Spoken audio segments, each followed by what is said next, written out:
सुदामा जी का पहले परिचय दिया। सुखदेव जी ने सुदामा चरित्र की कथा तो सुनाई, लेकिन सुदामा जी का नाम नहीं लिया। सुदामा जी का इतना आदर करते हैं, इतना सम्मान करते हैं, तो सुदामा जी का नाम नहीं ले रहे हैं। संकेतों में बता रहे हैं कि हम कौन से सुदामा जी की कथा सुना रहे हैं। सुदामा तो कई हुए, लेकिन जिन सुदामा जी की हम कथा सुना रहे हैं उन सुदामा में जो विशेषताएं हैं, उन विशेषताओं को श्री सुखदेव जी ने परीक्षित को बताया। कौन कौन सी विशेषता है सुदामा जी में? कृष्णस्यासीद सखा कश्चिद ब्राह्मणो ब्रह्मवित्तमान् विरक्त इंद्रियार्थेषु प्रसन्नात्मा जितेन्द्रिया। सुदामा जी में पहली विशेषता तो ये है कि वो भगवान के मित्र हैं। कृष्णस्यासीद सखा। अच्छा विचार करो, जो भगवान के ही मित्र हों तो उनकी और कोई विशेषता गिनानी जरूरी है क्या? अरे पहली विशेषता ही इतनी दिव्य है कि अब जो भगवान के मित्र हैं वो साधारण तो नहीं होंगे, लेकिन और भी विशेषताएं बताई। पहली विशेषता है कि भगवान श्री कृष्ण के मित्र हैं सुदामा जी। दूसरी विशेषता है कि जाति से ब्राह्मण हैं। ब्राह्मणों, वो कौन से ब्राह्मण? ब्रह्म विद्यमान, ब्रह्म को जानने वाले, वेदों को जानने वाले, जो जन्म से भी ब्राह्मण हैं और कर्म से भी ब्राह्मण हैं। कई कई लोग जन्म से तो ब्राह्मण हो जाते हैं, लेकिन कर्मों से ब्राह्मण नहीं बन पाते हैं, कर्म बिगाड़ लेते हैं। लेकिन सुदामा जी तो जन्म से भी ब्राह्मण हैं और कर्म से भी ब्राह्मण हैं। और क्या विशेषता है? विरक्त इंद्रियार्थेषु, जिन्होंने अपनी सभी इंद्रियों पर विजय प्राप्त कर ली। जो अपनी सभी इंद्रियों को जीत लेता है वो हमेशा प्रसन्न रहता है। इसलिए आखिर में लिखा प्रसन्नात्मा जितेन्द्रिया। हर परिस्थिति में प्रसन्न रहने वाले श्री सुदामा जी महाराज। लोगों के पास में एक आध कोई कमी भई के रोना प्रारंभ कर दिया। यहां तो कमी ही कमी है, ना तो घर का ढंग का घर है। सुदामा जी का घर ही ऐसा है जिस पर झप्पड़ ही नहीं है, ना घर में ढंग के बर्तन ही है, ना पहनने को बढ़िया कपड़े हैं, ना ओढ़ने बिछाने को बिस्तर है। अरे भैया, कई कई दिन तो ऐसे निकलते हैं कि सुदामा के घर में भोजन तक नहीं बनता, कमी ही कमी है। लेकिन सुदामा जी रोते नहीं, हर परिस्थिति का स्वागत करते हैं, हर परिस्थिति में आनंद से रहते हैं, हर परिस्थिति में मुस्कुराते हैं। जो हर परिस्थिति में मुस्कुराए वो महान होता है, और जो परिस्थितियों से घबरा जाए,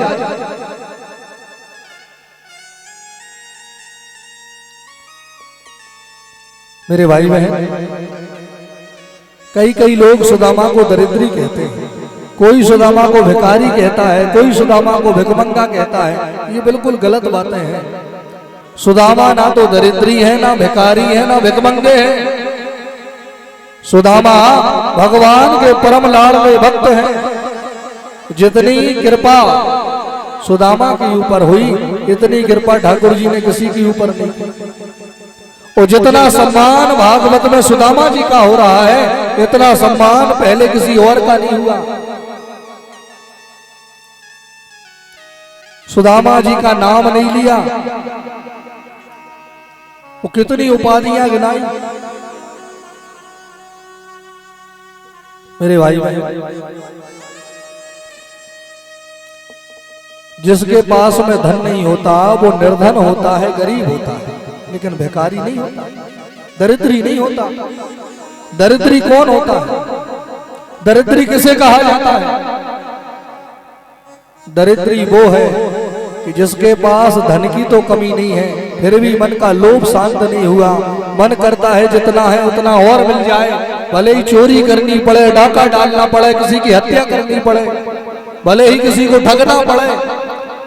जिसका मन शांत नहीं हुआ वो करोड़पति भी है तो भी दरिद्री है, और जिसका मन शांत है उसके घर में अगर 10 रुपया भी नहीं है तो वो गरीब तो है लेकिन दरिद्री नहीं है, दरिद्री नहीं है। सुदामा दरिद्री नहीं है। दरिद्री कह करके हम सुदामा जी का अपमान करते हैं, और एक प्रकार से सुदामा के अपमान के रूप में हम लोग भगवान का ही अपमान कर देते हैं, क्योंकि भगवान के भक्तों का अपमान मतलब भगवान का ही अपमान। मेरे भाई बहन, ये बात बिल्कुल सत्य है कि सुदामा जी के घर में कई कई दिनों तक भोजन नहीं बन पाता। ब्राह्मण को 5 घर मांगने का आदेश मिला है कि अगर घर में व्यवस्था ना हो और अपना पेट भरने के लिए मांगना भी पड़े तो ब्राह्मण को केवल 5 घर ही मांगने चाहिए। तो सुदामा केवल 5 घर मांगने जाते हैं, और ऐसा नहीं है कि घंटे घंटे भर तक दरवाजे पे ही बैठे हैं, नहीं, एक घर के आगे केवल 5 मिनट तक खड़े होते हैं। किसी घर के आगे गए, वो जाकर जोर से आवाज लगाई, राधे श्याम। 3 आवाजें देनी है, 3 बार।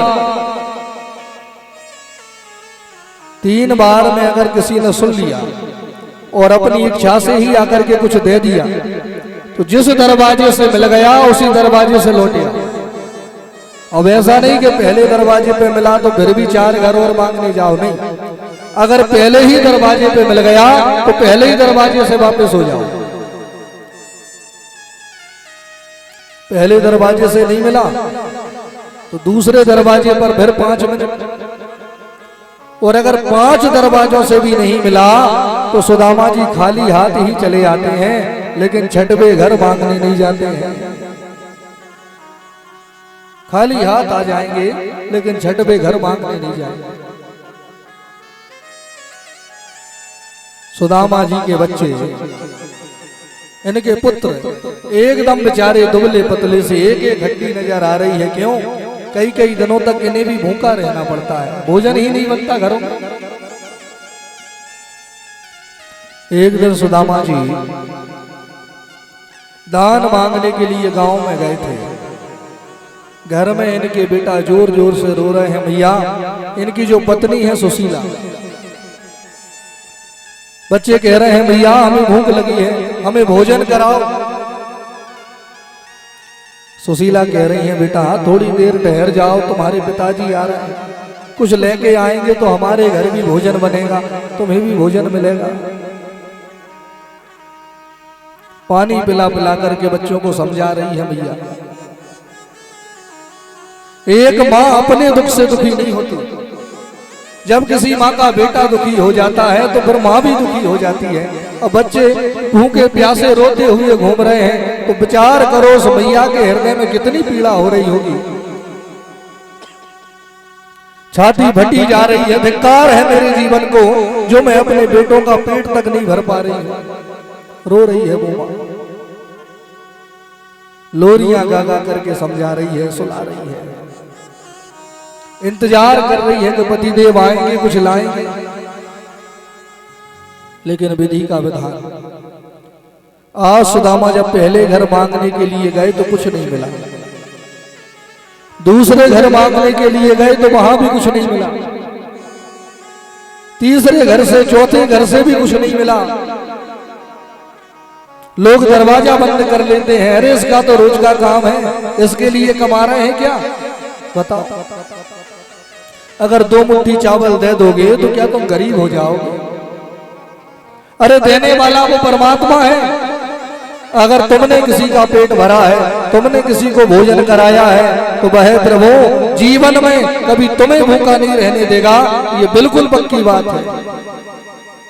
लेकिन तुम्हारे दरवाजे पर कोई भूखा प्यासा बैठा है, भोजन के लिए तुमसे प्रार्थना कर रहा है, तुम उसे दुत्कार रहे हो, भगा रहे हो। मेरे भाई बहन, तो ध्यान रखना, जिसने भूखे को भोजन, प्यासे को पानी नहीं पिलाया ना, उसे भगवान भी क्षमा नहीं करते।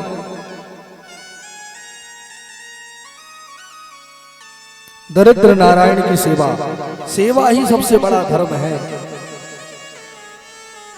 भाई तुम करोड़पति हो, लखपति हो, अरबपति हो, इन बातों का कोई महत्व नहीं है।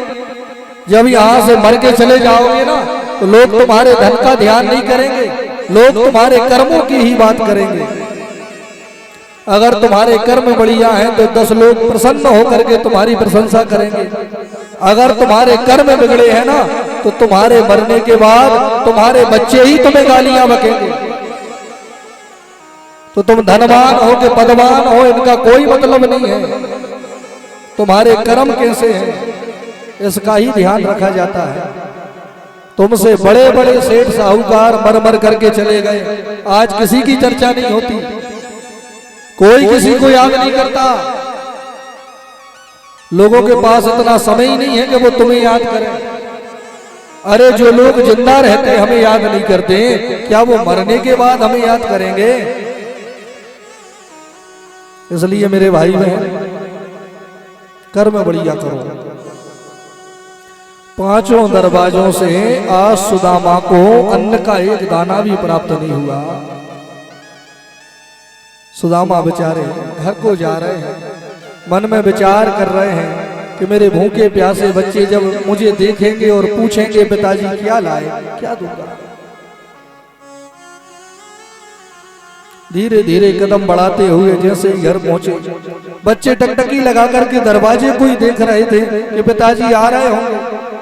जैसे ही पिताजी को दौड़ा देखा, बच्चों के चेहरे पर प्रसन्नता आ गई, दौड़ लगा दी, अरे हमारे पिताजी आए हैं, हमारे पिताजी आ गए हैं, अब हमें भी भोजन मिलेगा। जाकर के लिपट गए पिताजी से। एक बच्चे ने पिताजी का झोला उतार लिया, दूसरे बच्चे ने पिताजी को बैठा ला, दौड़ करके जल ले आए, जल पिला रहे हैं, सब सामने आकर के बैठ गए। सुशीला ने भी आकर के कहा, प्रभु बड़ी देर कर दी आने में, कब से हम लोग इंतजार कर रहे थे, अब क्या लेकर के आए हो, जल्दी से दे दो, जैसे मैं पकाऊं और बच्चों को भोजन मिल जाए। ये सब रो रहे हैं। बच्चे पिताजी को देख रहे हैं। सुदामा जी ने अपनी आंखें बंद कर ली, अपने चेहरे को लटका लिया, कुछ लाए नहीं, कुछ मिलाई नहीं, क्या करें? बच्चों से कहा, बेटा कभी कभी हम लोगों को व्रत करने चाहिए, व्रत से ही हमारा कृष्ण प्रसन्न होता है।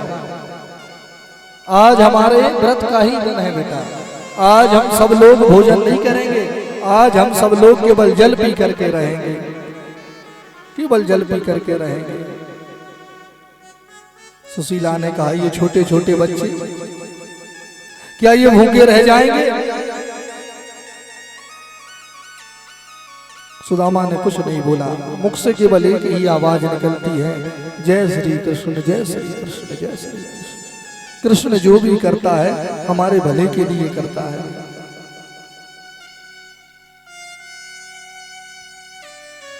बच्चे तो बार बार बेचारे गिर पड़ते हैं, चक्कर आने लगते हैं उनको। मैया ने जल पिला पिला करके उन बच्चों को भूखा ही सुला दिया। आज सुशीला को नींद नहीं आ रही है, बार बार मैया अपने बच्चों के सर पर स्नेह से अपना हाथ घुमाती है और रोती है बैठ करके कि मैं कैसी अभाग्यशाली हूं कि मेरे बच्चे भूखे सो रहे हैं, मैंने भोजन तक ना करा पाई।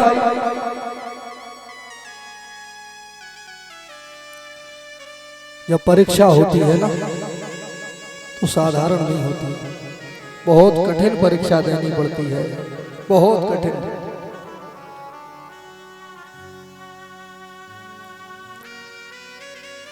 दूसरे दिन फिर से सुदामा जी मांगने के लिए गए।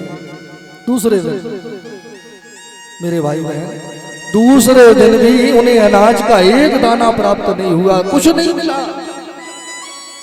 24 घंटे के भूखे प्यासे बच्चे।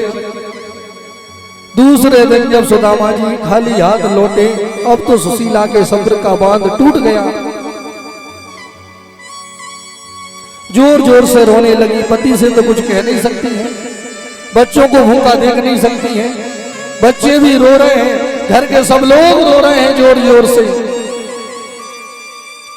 जीवन में वह गरीब ब्राह्मण कभी नहीं रोया, आज पहली बार सुदामा की आंखों से भी आंसू बह रहे हैं और वो भी रो रहे हैं।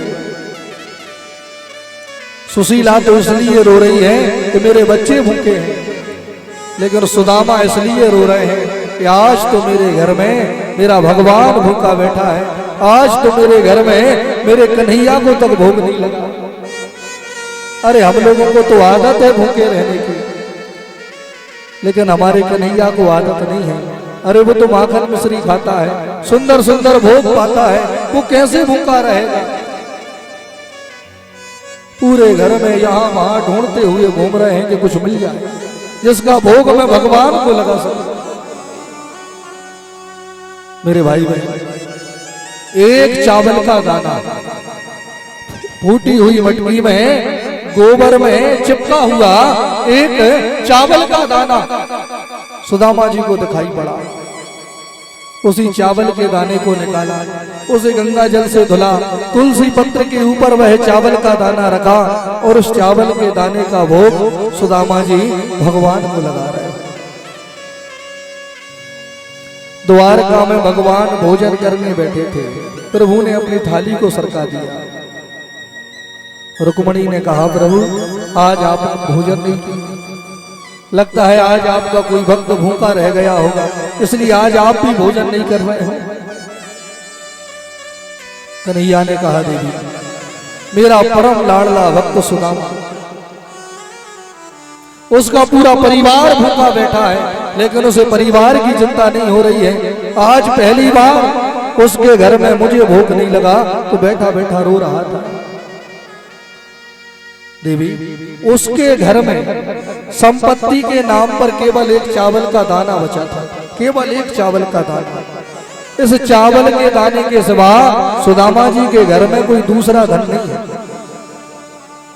इसने अपनी पूरी संपत्ति देवी आज मेरे नाम कर दी, आज इसने पूरी संपत्ति का भोग मुझे लगा दिया।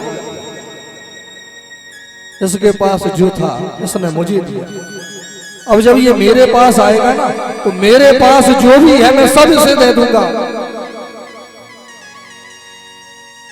रुक्मणी घबराए, आपके भक्त हैं सुदामा जी, इतने गरीब हैं। प्रभु आप स्वयं नारायण हो, मैं आपके चरणों की दासी लक्ष्मी। अरे आप आदेश तो करो, एक बार कह तो दो, सुदामा के घर में धन के भंडार भर दूंगी, 7 पीढ़ियां भी बैठ करके खाएंगी तो भी धन नहीं बढ़ा पाएंगी, इतना धन दे दूंगी, आप कहो तो। कन्हैया ने कहा, देवी सुदामा के जैसे भक्तों को तो हम कुछ दे भी नहीं सकते, हम कुछ दे भी नहीं सकते। क्यों नहीं दे सकते? क्योंकि देवी इनके मन में कोई इच्छा ही नहीं। वो भक्त के मन में जब इच्छा ही ना हो तो मैं कैसे दे दूं? मैं किसी को जबरदस्ती माया में नहीं फंसाता देवी। भक्त जब मुझसे मांगता है तब मैं उसे देता हूं, जबरदस्ती में किसी को बांधता नहीं कि धन दे दिया व्यक्ति के आचरण बिगड़ गए। सुदामा बस एक बार इच्छा कर ले, सुदामा बस एक बार इच्छा कर ले, फिर से इतना दूंगा कि कभी जरूरत नहीं पड़ेगी। रुक्मणी ने कहा, तो इनके मन में इच्छा पैदा करो। भगवान ने कहा कि सुदामा जैसे भक्तों के हृदय में इच्छा पैदा कर सकूं, इतना सामर्थ्य मेरे भीतर नहीं है। तो इनकी पत्नी के मन में इच्छा पैदा कर दो। अगर इनकी पत्नी भी इच्छा कर लेगी ना प्रभु तो भी हमें धन दे देंगे। भगवान ने कहा ठीक है, इनकी पत्नी के मन में हम इच्छा पैदा करेंगे। भगवान संत का वेश बना करके सुदामा के घर के बाहर पहुंच गए। सुशीला जी ने आके कहा प्रभु मेरे घर आए हो, कहो क्या सेवा करूं आपकी। संत बने हुए भगवान ने कहा देवी हम भूखे हैं, हमें भोजन कराओ। और सुशीला जी रोने लगी कि हम लोग तो खुद ही 4 दिनों से भूखे बैठे हैं, घर में भोजन है ही नहीं, इनको कहां से भोजन कराना। महात्मा जी आप बहुत गलत घर में आ गए, हमारे घर में संत ब्राह्मण भोजन नहीं करते। क्यों? क्या तुम्हारे घर में सूतक लगी है? और जिस घर में सूतक लगी हो उस घर में फिर ब्राह्मण भोजन नहीं करते जब तक सूतक लगी रहती है। कहा प्रभु हमारे घर में सूतक ही तो लगी है, हमारे घर में एक पुत्र जन्मा है जिसका नाम है दारिद्र देव। ऐसा दारिद्र जन्मा है प्रभु हमारे घर में कि घर का चूल्हा जलता ही नहीं, भोजन बनता ही नहीं। इतनी गरीबी। देवी ये तो सुदामा का घर है। सुशीला जी ने कहा पहचानते हो मेरे पति को? कौन नहीं पहचानता? क्या आपको पता नहीं है कि आपके पति सुदामा और द्वारका के राजा कृष्ण दोनों एक ही विद्यालय में विद्या अध्ययन करते थे। आपके पति द्वारकाधीश कन्हैया के परम मित्र हैं। द्वारकाधीश के मित्र इतने गरीब हैं देवी। अरे एक बार अपने पति को द्वारका भेज दो, एक बार वो कन्हैया के पास में चले जाएं, आपके घर की पूरी निर्धनता दूर हो जाए। द्वारकाधीश तो बगैर मांगे ही दे दिया करते हैं। अगर आपके पति नहीं भी मांगेंगे तो भी वो इतना देंगे कि कभी मांगने की जरूरत ही नहीं पड़ेगी। इतना कह के भगवान तो चले गए। सुशीला ने भीतर आकर के अपने पति से कहा प्रभु आपने हमें बताया नहीं कि द्वारकाधीश प्रभु आपके मित्र हैं। सुदामा ने कहा देवी मेरे बचपन का मित्र है, हम दोनों एक ही विद्यालय में पढ़ते थे। गुरुजी कहते थे कि सुदामा पढ़ने में होशियार है, कन्हैया उद्यम करने में होशियार है, बड़ा उद्यमी था, मेरा मित्र है। कभी अपने मित्र की याद नहीं आती आपको? सुदामा ने कहा देवी सच्ची कहे तो शरीर में प्राण है, वो इसी बात का प्रमाण है कि हमें उनकी याद आती है। जिस दिन प्राण निकल जाएंगे ना उसी दिन उनकी याद आना बंद होगी। उनकी यादों में ही तो जी रहे हैं, उनकी यादों में ही तो सांसें चल रही हैं। अरे इतना याद करते हो तो मिलने क्यों नहीं जाते? सुदामा ने कहा देवी इस दुनिया में ऐसा कौन होगा जो उनसे ना मिलना चाहे? सब मिलना चाहते हैं, मैं भी मिलना चाहता हूं, लेकिन परेशानी ये है संसार का नियम है देवी कि कभी अपने मित्र के घर खाली हाथ नहीं जाना चाहिए। और मेरे पास तो ले जाने के लिए कुछ है भी नहीं। मैं जाऊंगा तो वो मुझसे पूछेगा कि भाभी ने क्या भेजा, तो क्या दूंगा? 10 लोग मेरी हंसी उड़ाएंगे, मित्र बने घूम रहे हैं खाली हाथ आ गए। सुशीला ने कहा प्रभु आप तो जाने की तैयारी करो, ले जाने की व्यवस्था मैं बना करके दूंगी आपको। दौड़ी दौड़ी वह ब्राह्मणी गांव में चली गई। गांव में जाकर के गांव के लोगों से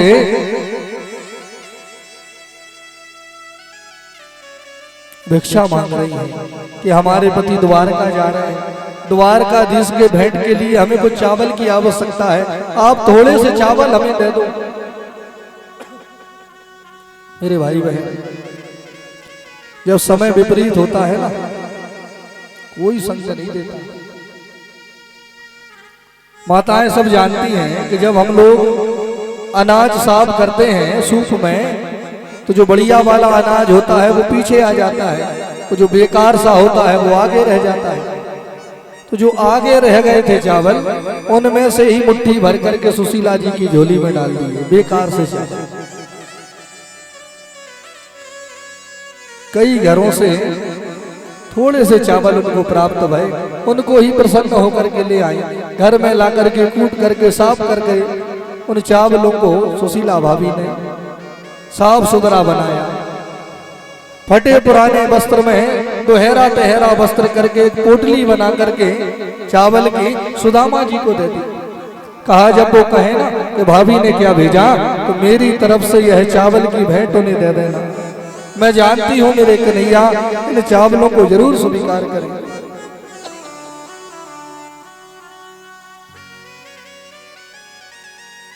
सुदामा ने विचार किया कि आज ब्राह्मणी का भी मन है, मौका बढ़िया है, अब हमें द्वारका चलना चाहिए।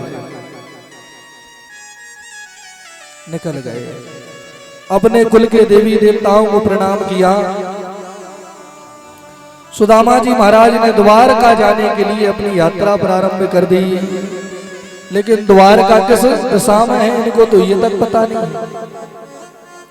कई दिनों तक तो भटकते रहे बेचारे, जंगलों में, पहाड़ों में, वनों में, कई नगरों में से भी निकले, बगैर पादुका के, बगैर जूता चप्पल के जा रहे हैं।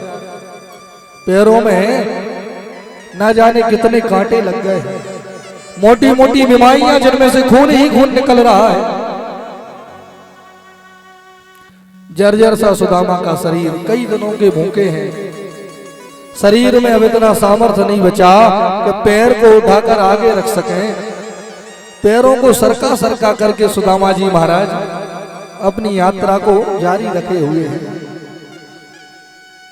इतना कष्ट हो रहा है, सभी कष्टों को सह रहे हैं, पैरों में से खून निकल रहा है, कांटे चुभे हुए हैं, कई दिनों के भूखे हैं, फिर भी चलना बंद नहीं किया। क्यों?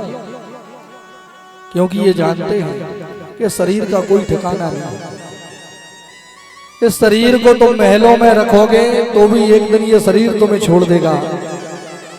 इस शरीर को अगर सुख सुविधाओं में रखोगे तो भी ये शरीर तुम्हारा साथ नहीं देगा। और इस शरीर से अगर हम मेहनत परिश्रम करेंगे, चाहे तो महलों में रहो, चाहे झोंपड़ी में रहो, कहीं भी रहो, जब समय पूरा होगा ये शरीर तुम्हें त्याग देगा।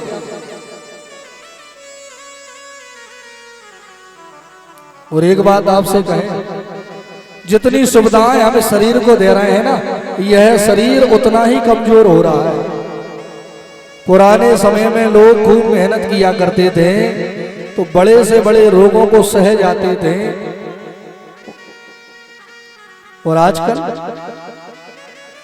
हम लोगों ने शरीर को सुविधाएं दी। जरा सी गर्मी प्रारंभ भई के कूलर पंखा चालू हो गए महाराज।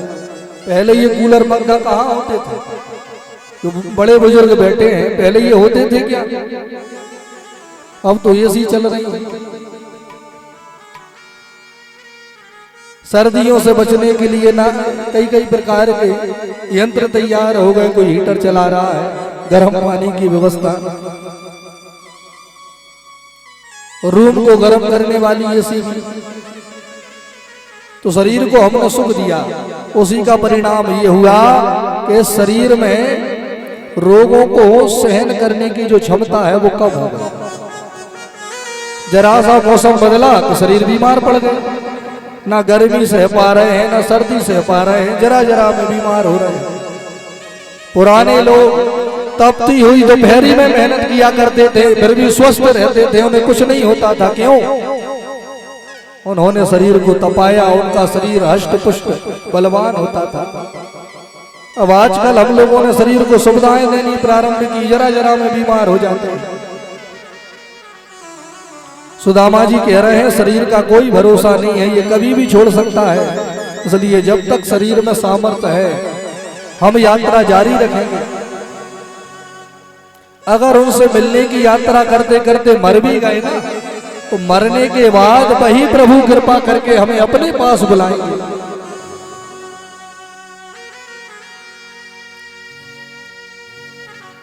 मेरे भाई बहन, जब भक्त का संकल्प पक्का होता है, भक्त का विश्वास पक्का होता है, तो भक्तों की सहायता करने के लिए वह भगवान ही आते हैं। भगवान ही आकर के भक्तों की सहायता करते हैं। वो तो कहते हैं कि तू केवल मुझसे मिलने का संकल्प कर, उसे पूरा तो मैं कर दूंगा। लेकिन हम लोग उनसे मिलने का मन ही नहीं बना पाते। तू जो आवे एक पग, मैं आऊं पग 60। भक्त भगवान से मिलने के लिए पहला कदम बढ़ाता है तो भगवान दौड़ लगा देते हैं। लेकिन परेशानी ये है कि हम बीच में से ही लौटे आते हैं। क्यों? क्योंकि भगवान दर्शन देने के पहले हमारी परीक्षा लेते हैं और हम परीक्षाओं में फेल हो जाते हैं। कैसी परीक्षा होती है? अब ध्यान से सुनो, क्योंकि आप सब भगवान के भक्त हो ना। तो भक्तों को, जो भगवान की भक्ति करना प्रारंभ करते हैं, अपने भक्तों को भगवान सबसे पहले धन देते हैं। क्या देते हैं? धन। क्योंकि संसार के अधिकांश लोग केवल धन के लिए ही भगवान की भक्ति करते हैं। तो भगवान देखते हैं कि ये धन के लिए हमें पुकार रहे हैं, कि वास्तव में ही इनका मन हम में लगा है। अब भगवान ने धन दिया, जो धन के लिए पुकार रहे थे वो तो धन पाके भूल गए भगवान को। तो भगवान समझ गए कि अरे ये तो बनावटी थे, केवल धन के लिए रो रहे थे, धन मिला तो देखो हमारा ध्यान ही नहीं। तो जो धन पाकर के भगवान को भूल जाते हैं, उनका धन भी नष्ट हो जाता है। लेकिन जिनको धन मिला फिर भी उन भक्तों ने भगवान को भजना बंद नहीं किया, तो फिर ऐसे भक्तों के लिए भगवान कोई पद दे देते हैं। कोई पद मिल जाता है, कोई सरपंच बन गया, विधायक बन गया, मंत्री बन गया, मुख्यमंत्री बन गया, पद मिल गए। पद मिलने के बाद तो अच्छे अच्छे अकड़ जाते हैं। पद मिला के अभिमान आ ही जाता है। पद मिलने के पहले तो खूब भजन पूजन होता है हमारा, और जैसे ही जरा सा पद मिला तो सब भूल गए। मंदिर जाना भी बंद, कथा सुनना भी बंद, सुंदरकांड पढ़ना भी बंद। क्यों? क्योंकि वो पद के लिए ही ये सब कर रहे थे। उनका भगवान से कोई नाता नहीं था। अगर वास्तव में वो भगवान को अपना मानते तो पद मिलने के बाद भी तो भगवान की भक्ति करते। लेकिन पद मिला तो सब भूल गए। तो भगवान समझ गए कि ये पद के लिए ही पुकार रहे थे। तो ऐसे लोगों को पद मिलता तो है, लेकिन इनका पद टिकता नहीं है, चला जाता है। लेकिन जो धन मिलने के बाद और पद मिलने के बाद भी भगवान को भजना बंद नहीं करते, तो ऐसे भक्तों का सम्मान भगवान चारों दिशाओं में बढ़ा देते हैं। चारों दिशाओं में उनकी जय जयकार होने लगती है। वो भक्त जहां जहां जाते हैं वहां वहां उनका सम्मान होता है। तो सम्मान पाकर तो अच्छे अच्छों को अभिमान आ जाता है। सम्मान मिला तो लोग अपने आप को ही भगवान समझने लगते हैं। लोगों को लगता है कि हम में ही कोई विशेषता है, देखो सब हाथ जोड़ करके खड़े हैं। तो सम्मान पाकर के जो भगवान को भूल गए, उनका सम्मान भी नष्ट हो जाता है और उन्हें भगवान भी नहीं मिलते हैं। इसलिए मेरे भाई बहन, धन मिलने के बाद, पद मिलने के बाद और सम्मान मिलने के बाद भी जो भक्त भगवान को भजना बंद नहीं करते, ऐसे भक्तों के लिए फिर भगवान स्वयं ही दौड़े दौड़े आते हैं और आकर के हृदय से लगाते हैं। ऐसे भक्तों को ही भगवान के दर्शन होते हैं। इतनी परीक्षाएं देनी पड़ती। अगर तुम्हें धन मिले तो और सावधान हो जाओ, और ज्यादा भगवान का भजन करो, तो फिर तुम्हें भगवान पद देंगे। पद में भी अभिमान मत करना। पद मिले तो और सावधान होकर के सेवा करना और खूब भगवान का भजन करना। तो जो पद मिला है वो बहुत समय तक बना रहेगा, तुम्हारे पद को कोई नुकसान नहीं पहुंचा पाएगा, और उसी पद से तुम्हारा सम्मान होने लगेगा, खूब सम्मान होगा। सम्मान पाकर भी मत अकड़ना, सम्मान पाकर भी भगवान को मत भूलना। जब सम्मान पाकर भी भगवान को नहीं भूलोगे, पर भगवान खुद ही आकर के तुम्हें मिलेंगे। इतनी परीक्षा होती है।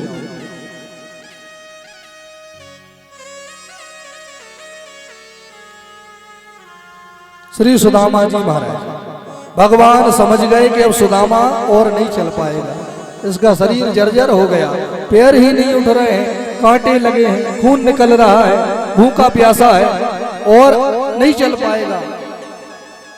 इसलिए भगवान ने स्वयं ही कृपा की। सुदामा बेचारे जंगल में रात्रि में एक पेड़ के नीचे आकर के सो गए। अब देखो भगवान की कृपा, जब प्रभु कृपा करते हैं, सोए तो थे पेड़ के नीचे, लेकिन जब आँख खुली ना तो अपने सामने बड़े बड़े महलों को बना पाया। जय श्री कृष्ण, जय श्री कृष्ण, जय श्री कृष्ण, बस यही आवाजें सुनाई पड़ रही हैं। पीतांबर पहन करके सैनिक घूम रहे हैं। सुदामा यहाँ वहां देखें, ये मैं कहाँ आ गया। लोगों से कहा भैया हमको द्वारका जाना है। लोगों ने कहा महाराज जी आप द्वारका में ही खड़े हो। द्वारका मैं यहाँ कैसे आया? जरूर उस बंसी वाले ने कोई लीला करी होगी, वो ही मुझे लाया होगा, लेकिन मुझे छोड़ के कहाँ चला गया? भैया कन्हैया कहाँ मिलेगा? लोगों ने कहा ये बड़े बड़े महल देख रहे हो, ये सब उन्हीं के हैं, थोड़े आगे जाओगे तो दरवाजा मिल जाएगा। सुदामा जी ने सुबह से चलना प्रारंभ किया, क्योंकि शरीर में ज्यादा सामर्थ्य नहीं था। दरवाजा मुश्किल से आधा किलोमीटर ही होगा, लेकिन दोपहर को दरवाजे पर पहुंच पाए। धीरे धीरे चल रहे हैं, पैरों को सरका कर दोपहर को पहुंच पाए। दरवाजे पर 4 द्वारपाल,